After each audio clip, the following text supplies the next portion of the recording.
Let me now share about what we know about this novel coronavirus. This virus comes from the family of coronavirus, which includes other viruses such as MERS and SARS, as well as the milder variants causing common cold. The medical consensus at this moment is that the novel coronavirus is more transmissible, but appears less deadly than SARS. Evidence suggests that the rate of human-to-human transmission of this virus appears to be higher than that of SARS. For now, the evidence also suggests that transmission is mostly via droplets. What this means is that the virus is carried within droplets emitted from an infected person over a short distance, such as when a person coughs or sneezes.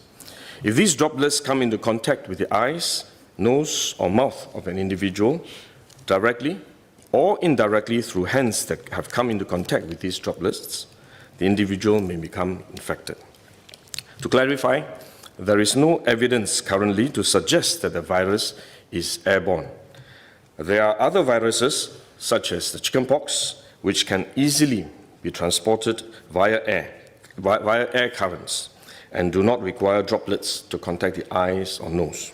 The novel coronavirus is not in this category of viruses. The novel coronavirus could also transmit through surface contact. Let me explain. When a person sneezes or coughs, the droplets fall onto the surfaces of tables and chairs, and the virus may remain alive for up to a few days. When someone else touches the surfaces of these tables and chairs, the virus can be transferred to his hands, and if he then rubs his eyes or nose without washing his hands, he may become infected. So we should wash our hands. This is also why we only quarantine the close contacts of confirmed cases. For more transient contacts, such as individuals that the confirmed cases may have walked past in malls or hotels, the risk of transmission is low. For coronavirus generally, the person is most infectious when he is displaying symptoms, or what you call symptomatic. And this is likely to be the case for the novel coronavirus as well. There is evidence of limited spread from a person without symptoms during the incubation period. However, this form of transmission may be uncommon and has so far involved isolated cases only. At this point, the evidence still points towards higher transmissibility when the person is displaying symptoms. As such, medical professionals, both overseas and in Singapore, have advised that the most effective way that we can protect ourselves is to practice good personal hygiene. We should regularly wash our hands with soap and water and avoid touching our face with our hands. These may sound simple, but actually they're very difficult to do because all of us touch our face all the time. Even at a meeting when we have on this ministry task force, while I was speaking, I was touching my face until Minister Lawrence Wong nudged me with his elbow and said, "Stop touching your face." So it is simple but extremely difficult, but are actually very effective in preventing all kinds of infection.